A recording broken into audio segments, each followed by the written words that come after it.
coming.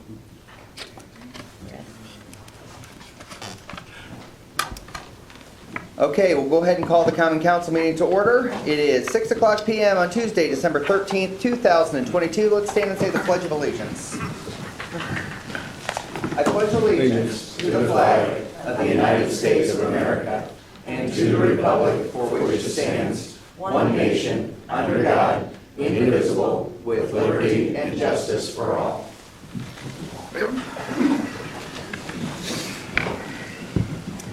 Roll call, please.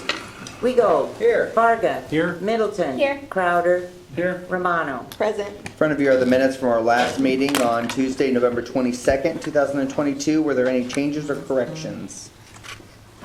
I do not. Hearing none, can I have a motion to approve? So moved. Second. Motion by Jennifer, seconded by Jenny. Further discussion? All those in favor show by the usual sign.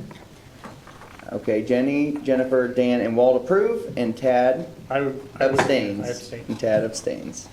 Next up, we have the swearing in of our new police officers, Chief Barrett and Clerk Treasurer Rosie Coyle.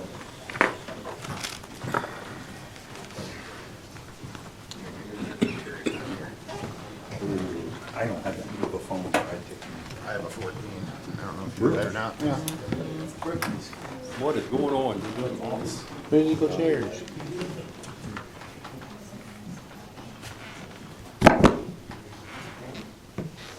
I Christopher Craig. Mitchell Campbell. Nicholas Thomas.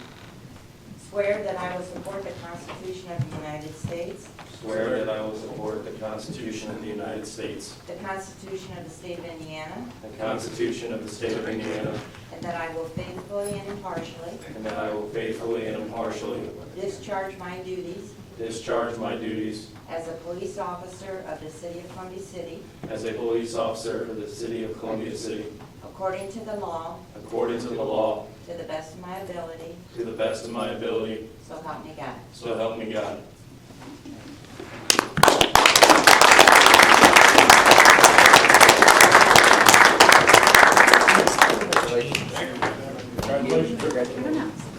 Congratulations.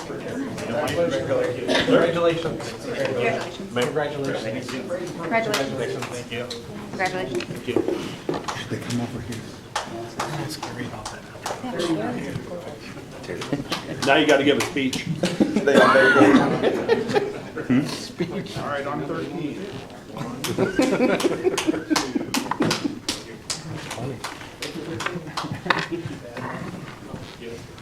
We'll send these to you too.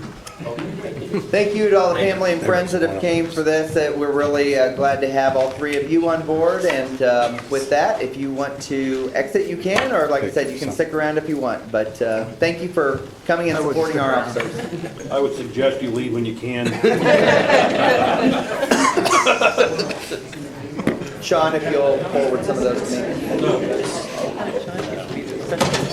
Yeah, this is mine. Very exciting. Send some of the crowd. You send back.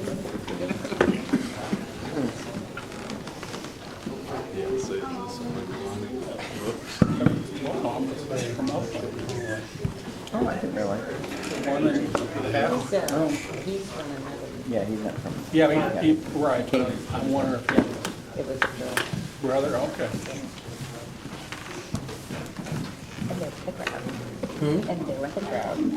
Wow, we still have some left. Didn't scare me. Yeah, I was gonna say. You guys thought we had a huge crowd, didn't you? It's cool.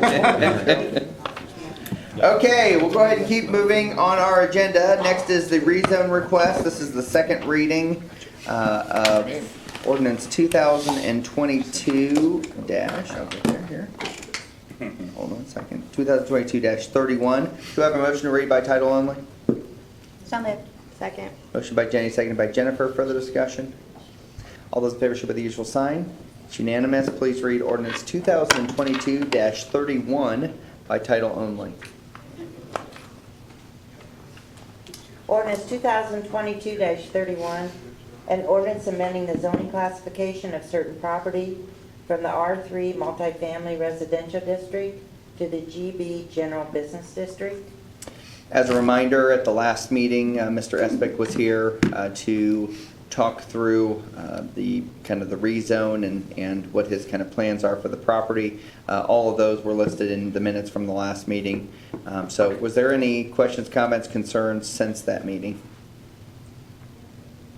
Hearing none, can I have a motion to approve the ordinance 2022-31 on second and final reading? So moved. Second. Motion by Dan, seconded by Tad. Further discussion? All those in favor show by the usual sign. It is unanimous. Next up is ordinance number 2022-29. Do I have a motion to read by title only? So moved. Second.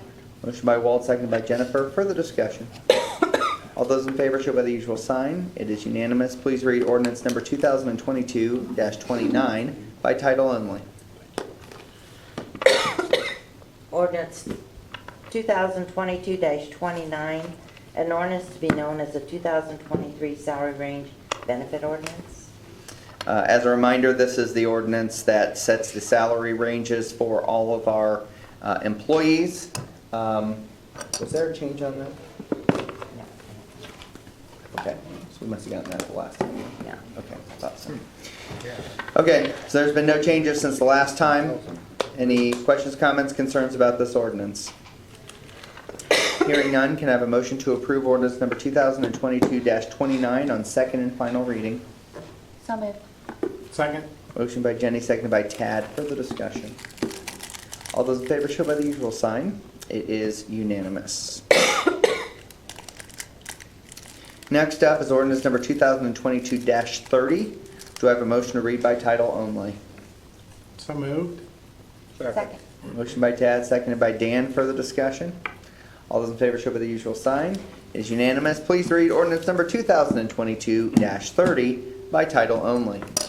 Ordinance 2022-30, an ordinance fixing the annual salaries of all elected officials of the city of Columbia City, Indiana, effective December 31st, 2022, for the year 2023.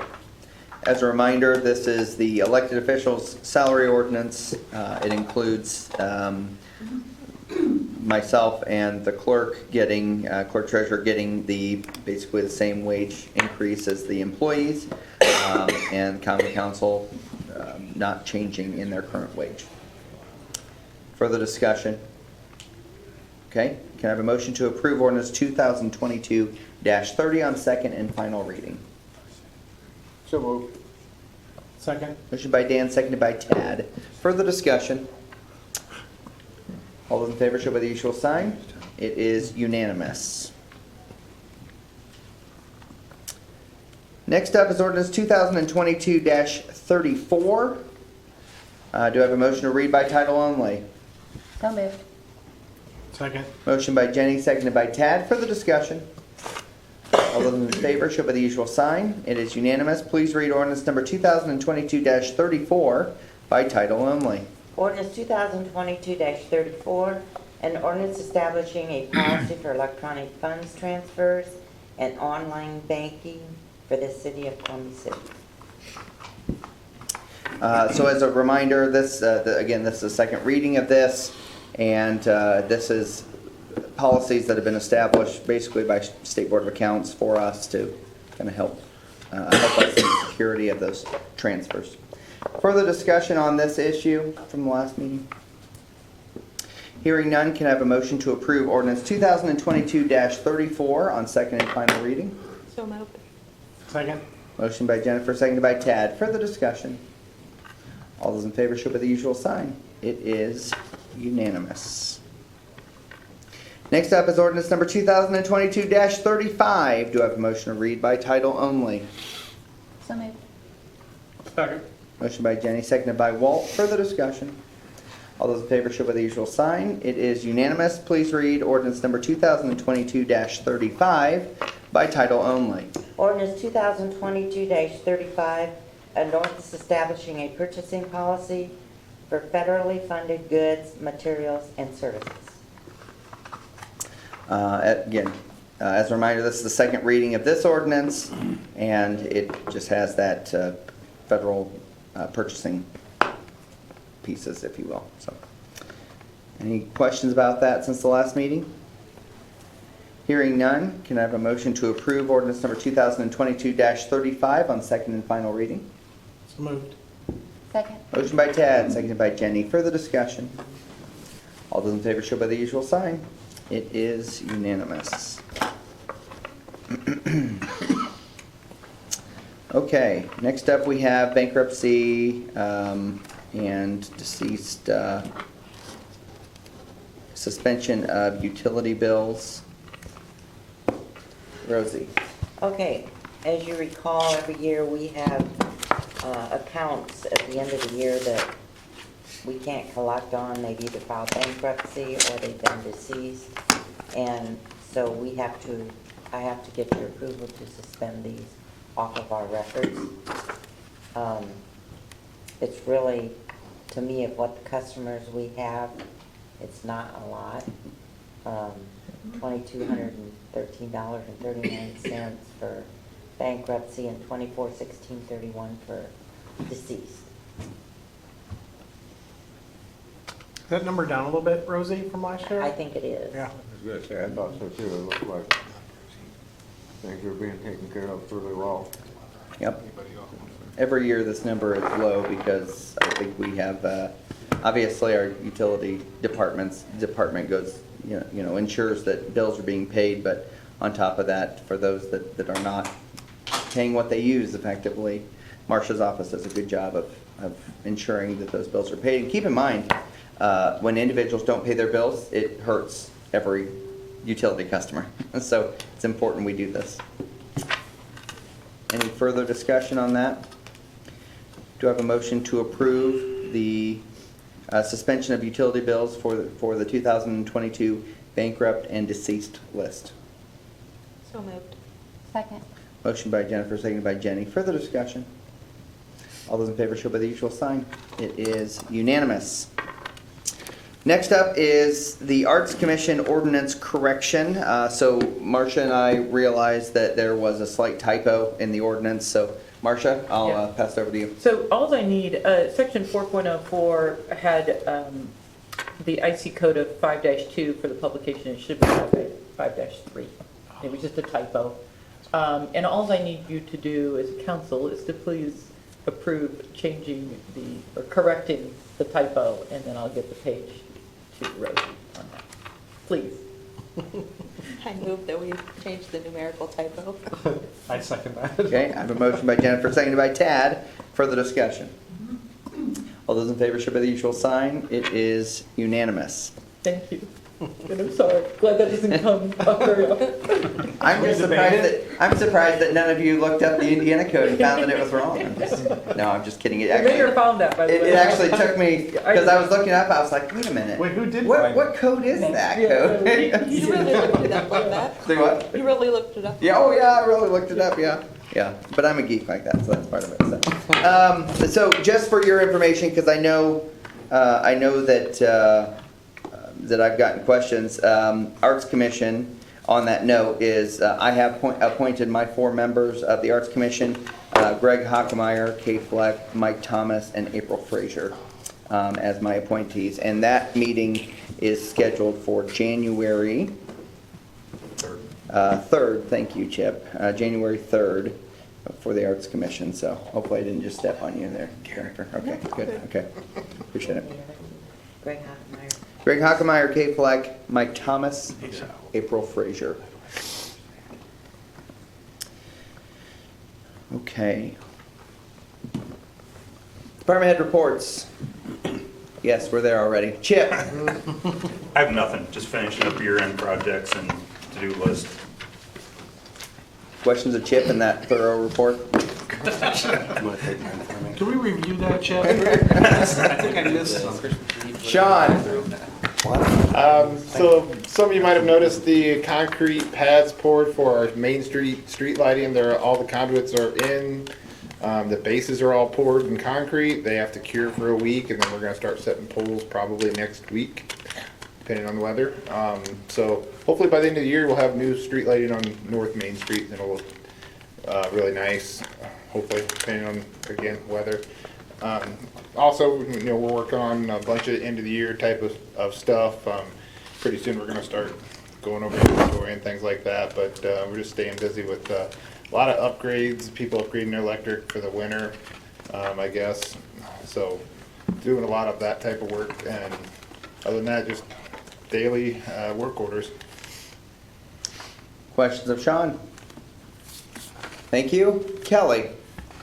We were awarded our grant money for community crossings, $613,000 and some odd change for next year's paving package. So that was good news that we received last week on that.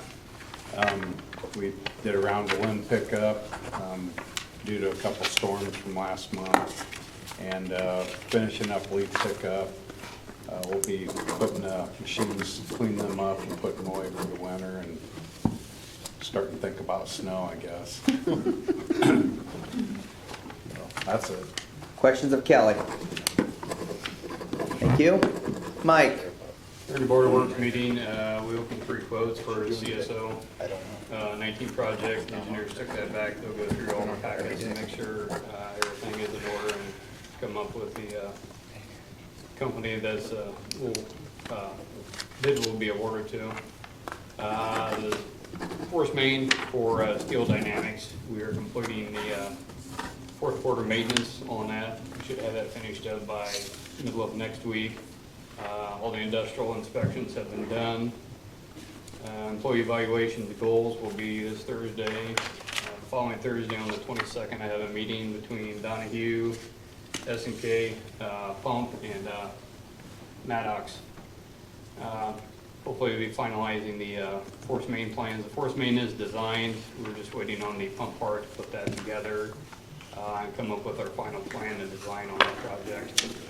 I sent the final bit of data to United Consulting for our CSO operational plan update. That's all I have, unless you have questions. Questions? Thank you, Mike. Mike? We got the water main extension for the new Bowen Center done, and it's passed bacteria samples test. And then also we've got several new services to hook up. Questions of Mike? Thank you. Gary? We've opened up the hiring process on November 28th to replace Officer Kelly. We currently have 7 applications at this point, which is I'm pleased with this early in the game. The end date is December 26th, so a lot of times that last week you get several. So I'm pleased with the 7 we've received so far. With that, we have 2 laterals. And out of those 7, all of them's over the age of 30. So that's interesting to us. The guys have been stepping up and filling shifts to help with road coverage. I appreciate them for that. Sergeant Woolridge has stepped up. He's the OPO coordinator, and he's doing a great job coordinating with ICJI, doing great. We have an intern starting, Jack Maley, from the high school on January 9th.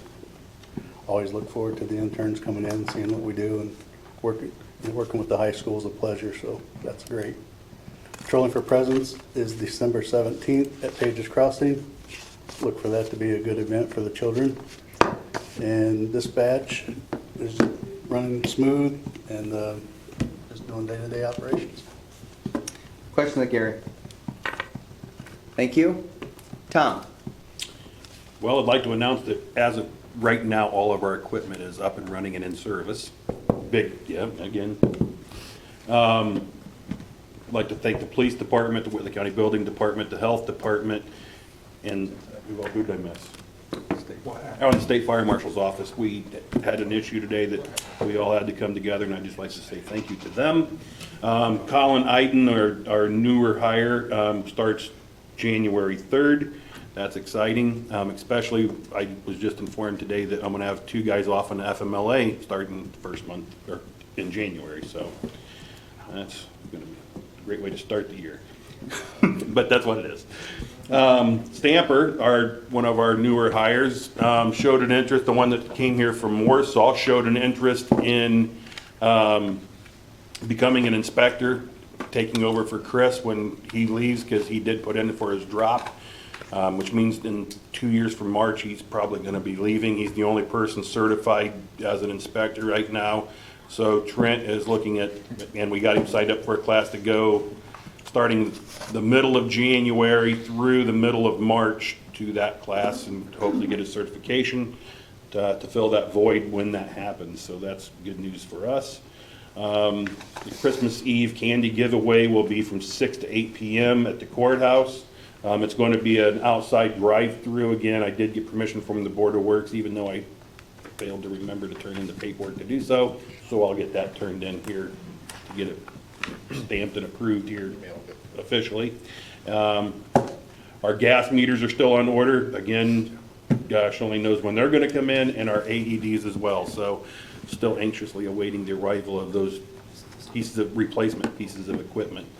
We are utilizing our older ones that we're milking out, trying to make them work until they get the other things here. The AEDs are still in good shape, we just don't have pads for them. So we're getting there. Question of the town. Thank you. Mark? We are finishing up year-end reviews tomorrow. Had a lot of our employees and families sick in the last few weeks, so kind of been working around that a lot. Makes it difficult at times. The ice rink is opened a couple weeks ago. Kyle's done a great job getting that ready. It's a little smaller this year, and he has a pavilion ready to be rented, so people are renting that, and so he's all prepared and ready to go. He's done a great job over there. We're getting ready for the father-daughter dance in February, believe it or not. We'll be selling tickets in January when the new year starts. Still working with JPR and Hunger skate parks for the Eagle Park project. I went down with a couple of staff today to a dog park in Carmel to see their dog park and how they run it, and ask them several questions. It was really informative. I have a senior from Eagle Tech named Lilia Jones, who's worked with starting to raise money for the dog park, and she's got like $3,000 right now. When we first started planning for this dog park back in 2018, I think, this was a $450,000, $500,000 project. We've really kind of watered it down to the bare minimum so we can try to get going on it. We're looking at, it's still probably going to cost just over $100,000. It's over $50,000 for fencing. It's over $50,000 for stuff to go inside it. We are not going to put the parking lot out. That was a big expense of that $450,000. So we're just trying to get it on the move a little bit. Lily's kind of started this with selling bricks, selling ornaments, selling anything she can to some people a chance to buy things and put bricks and concrete there. So we're just kind of moving that direction. Today was good though, to go down there and see Carmel and how they do it. It was very interesting. So I guess that's really about it. Question to Mark, yeah. Will there be like a user fee to use the park? Yes, for sure. And then is it possible to, if your dog doesn't play well with others?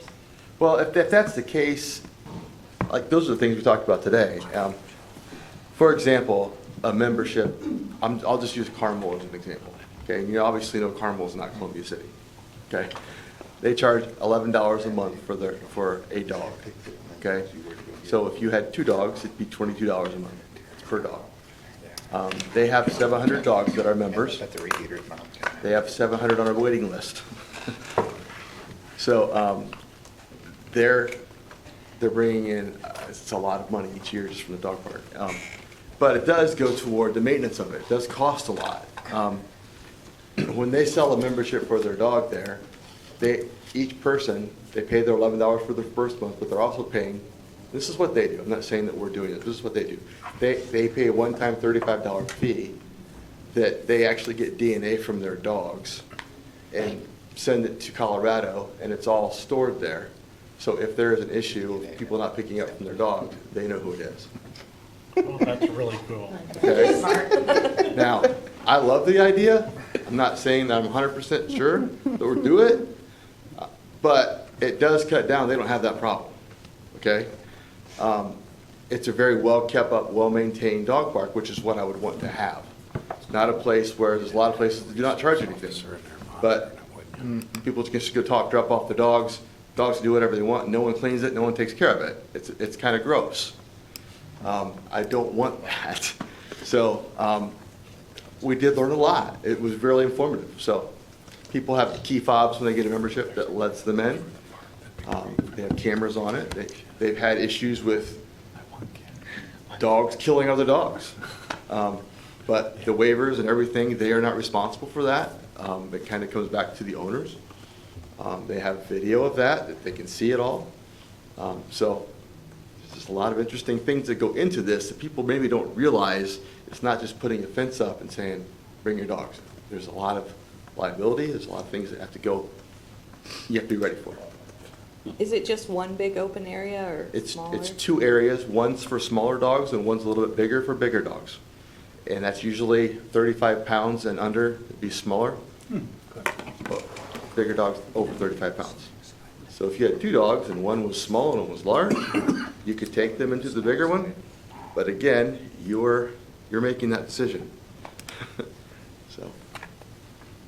And they do have little, I mean, Mark has a map there, but it, little things for them to play on or the Like tubes exercise. and- Yeah, all kinds of, which I think was kind of what Lilia was trying And to raise. they're talking about, so they shut down their dog park every Monday morning until 10 a.m. because they're just doing, mowing it and getting it ready, cleaning it, maintenance. There's a certain time for that.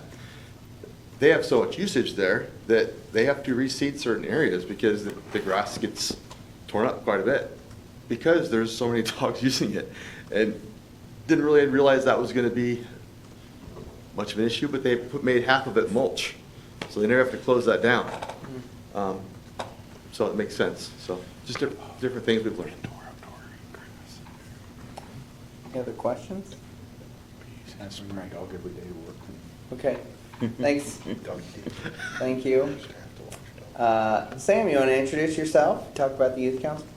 I'm Sam Bechtold, Junior Eagle Tech. I sit on the mayor's youth council, and I'll talk a little bit about the November meeting. So we always roll call at the beginning, and then it's loose Robert's Rules of Order. It's never strict. It's motion here or there. Sometimes if we're lucky. City updates, and we get to ask the mayor questions. After that, we went to the Giving Gardens, and we toured there for a little bit. And then the three heads of the Giving Gardens came back and asked the youth council different questions. And we gave them answers to various things, like what youth summer programs they could do, and things along that nature. And then we went to Winks, et cetera, to eat. And then after lunch, we went to the highway department, and then the solid waste and recycling department. Questions, Sam? Thank you. Marcia. Merry Christmas. That's all I got. Rosie. About what? I mean, yeah, you can, that's fine. We got our notification back on our budget. The mayor and I is gonna be working diligently to make some cuts.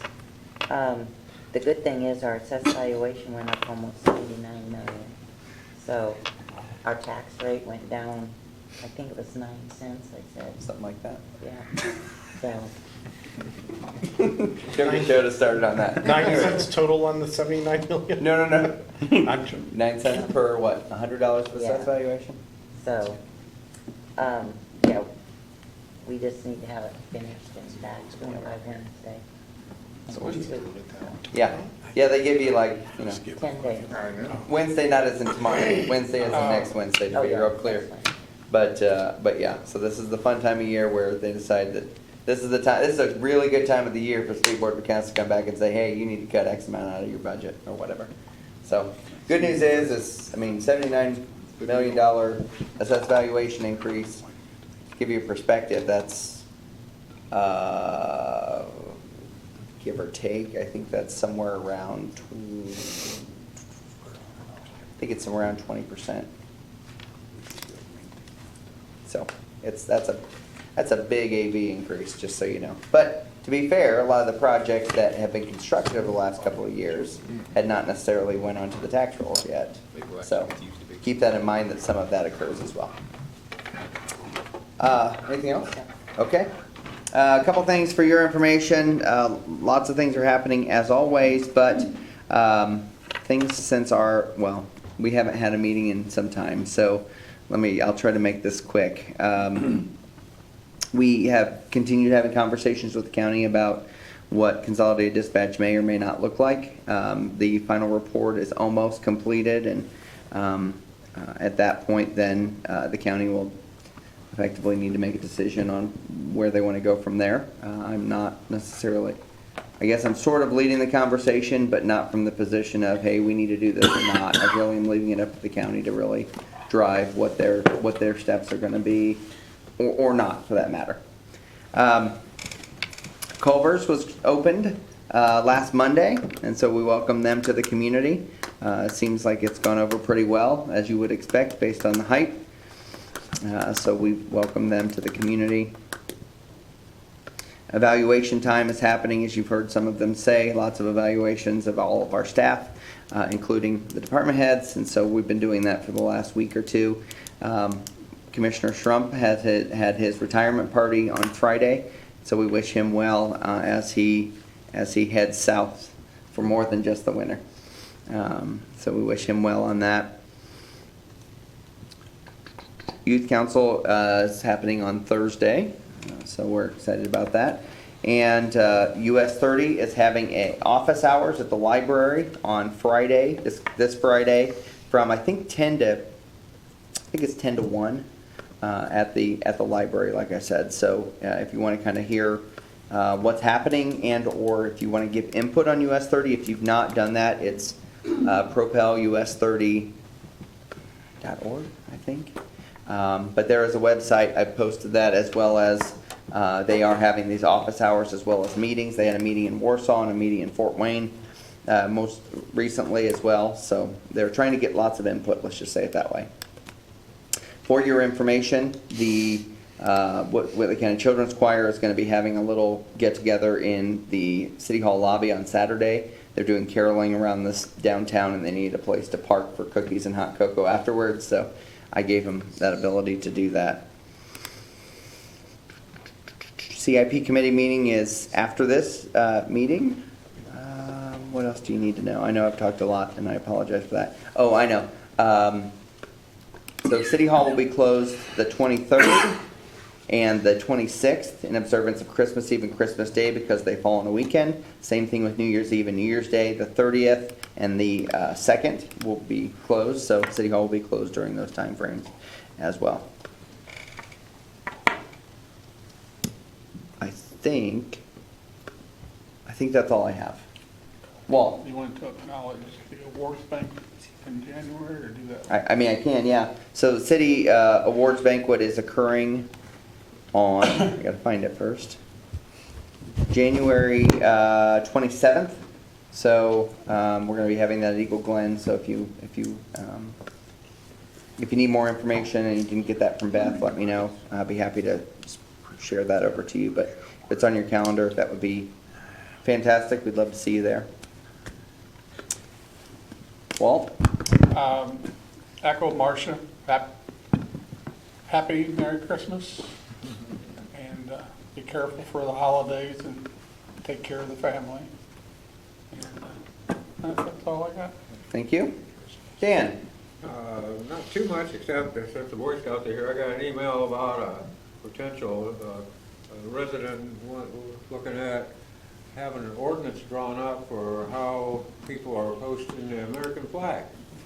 And I'm like, I'm pretty confident there's already a procedure and standards set for how the American flag's displayed. In the evening, if the lights are out, it's lit. I mean, there's already a procedure in place. I know I just got the email, I sent it back to everybody just late this afternoon, and I'm like, well, since the Boy Scouts are here, I'm pretty confident. I've been in Boy Scouts all the way through, so I'm pretty confident there's procedures in place for how the American flag's presented.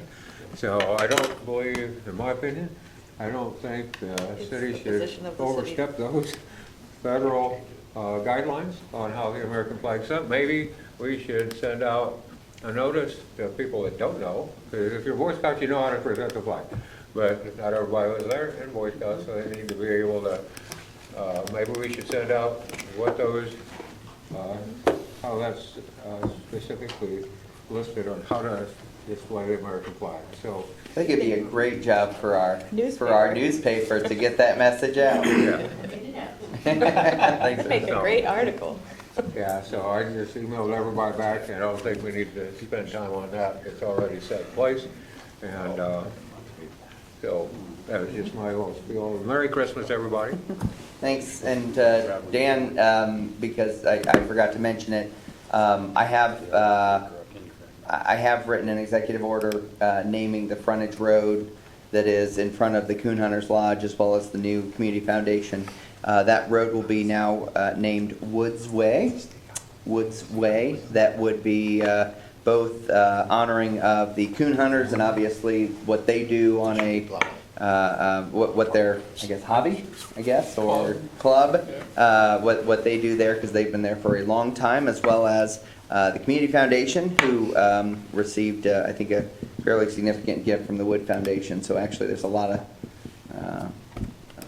synergy, I guess, in that naming. But by naming that road, considering it a public road, as well as Morses Park Drive, which is officially the road, it gives us the ability to address different points across the way, as well as add that to our effectively our street inventory, which gives us additional lane mile dollars for NDOT. So it's a win-win across the board. It doesn't really change anything, and Mark staff will continue maintaining it as they do, but it does change in the way in which we address things. Right now, all three, both the park office, the Coon Hunters Lodge, and what will soon be the Community Foundation all have a 205 address, which is a little confusing because none of them are actually on 205 specifically. So in any case, it clears up a lot of things. So just because you mentioned that at the last meeting, I wanted to make sure everyone knew that I'd made that. Mark to figure out what you want to address, and I can come up with some numbers for you, and we can make that happen. Having a number posted out there is very important. We had an incident in Jefferson Township where the lady had an emergency. She gave an address for the house, and she was in a house trailer about 150 feet south of there. EMS went to the house. You couldn't find her. It was an abandoned house, and nobody knew she was in the house trailer, and she was bleeding severely. And so, yeah, having the addresses posted is extremely important. With the EMS people now not local, nobody knows that, and so it's very important that we get that posted in the right spot. Just because EMT people are not from here anymore, so. Many of them are not. That is true. It's pretty vital. Toy Story. Okay, thank you. Jennifer. So, judging of the municipal lighting contest is underway. I can say with a certain amount of certainty that we have about 2 of 5 selected, so we're going to be trying to finish that up probably by the end of this week, so keep your lights on. Beyond that, really excited about the starting of the Arts Commission and our first meeting at the beginning of the year. Excited to hear that you've now named your people to it, so it is a complete set. Yes.